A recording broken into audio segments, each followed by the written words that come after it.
Hey, before I get started, I want to give a big shout out to Frank to the Point for giving me this lovely t-shirt. And the only reason I'm not wearing it is because it's dirty, because I've been wearing the shit out of it. I love it, Frank. Thank you so much. And gave me this stunning, stellar blade, which I'm hanging up as a piece of art. Go check out Frank's site, his channel, which is Frank to the Point, at Frank to the Point. And now back to our regularly scheduled programming. Bye-bye. Hello, I'm Sam Peterson, author of 2 books, Trunky Transgender Junkie and Sugar Memoir of Craving, and I'm an old gay trans man with bad teeth. I love knives. I'm not here to rate them. I'm not here to tell you about the newest, the fastest, the bestest, the kapowest. I'm here to queerly share my queer love of knives with you. Like and subscribe. Hello, Rosebuds!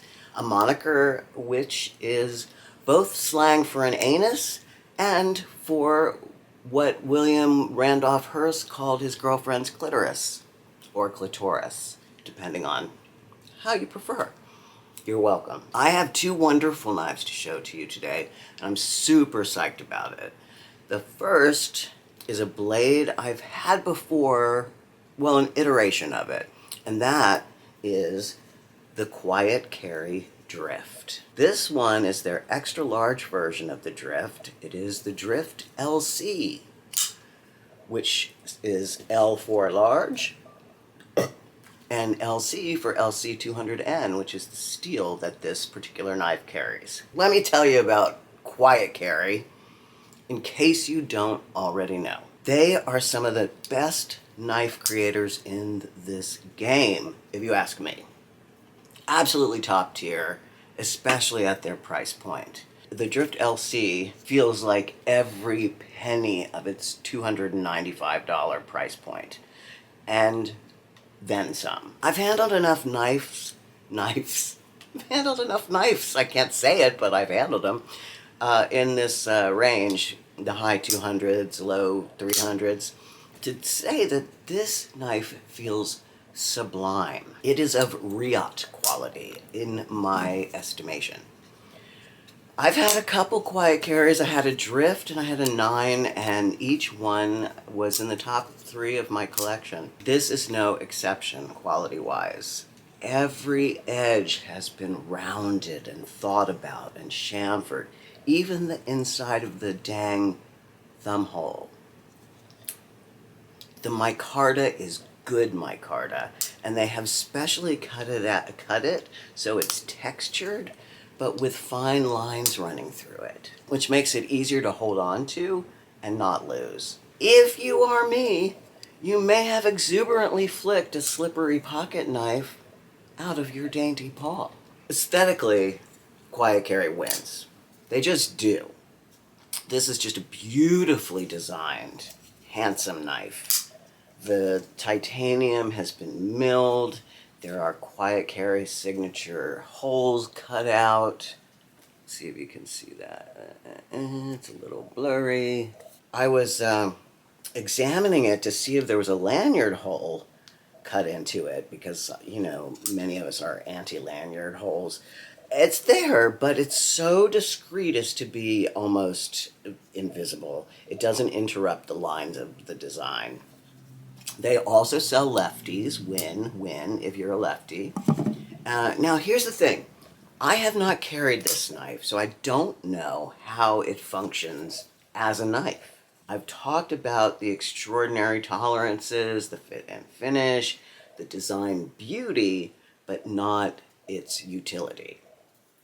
All I can say is, if this is anything like my other QCs, it will be awesome. My first QC, also the Drift, well, was a user, and it was fantastic. I loved that knife so hard, and I beat the shit out of it. So we'll see, but I'm confident that this will be excellent. And frankly, this one may be too knife. It may be too knife for me to use. It's too much knife.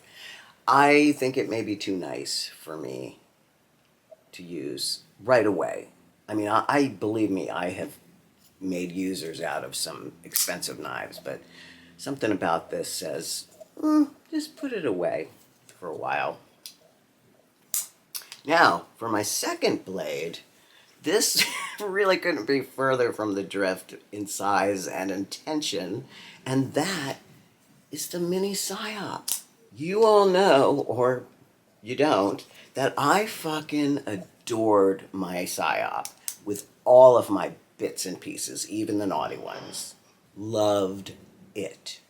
But that Psyop was too big. That's what inspired me to sell it and to purchase the Tyconic. Tyconic by Tyconic. It's a Tyconic 1. Oh, look, it's got schmutz on it. Okay, the Tyconic has a similar knife shape to the Psyop. That has worked out splendidly, and I carry the Tyconic all the time. But since I got this little guy here, I've been packing this heat too. Look at this little guy. She's really almost a fifth pocket knife. Definitely a backup knife. But if you like shorter, smaller knives in your pocket, this guy is perfect. I didn't write perfect, I wrote pervert. But I think we all know who the pervert is here. This knife is not it. Look how snappy. Action on this Mini is perfection.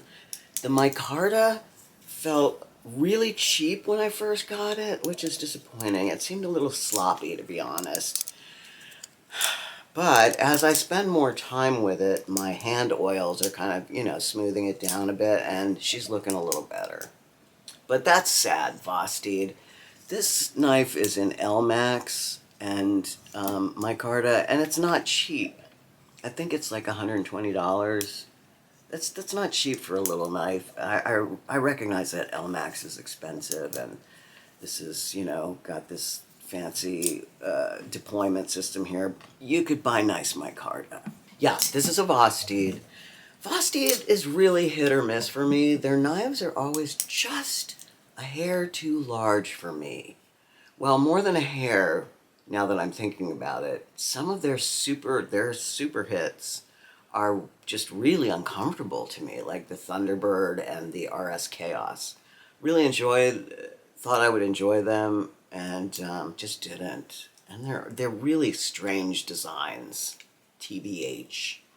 But the Psyop and some of their regular dad knives, like the Raccoon, for instance, are awesome. The Corgi, great knife. Probably all that line of dad knives that they have are probably all great. I don't think they're consistent with their top line knives. And it's design choices more than build. They can build a knife, but it's like they've got someone with enormously long digits, like a pianist, trying to design for them. What do I know?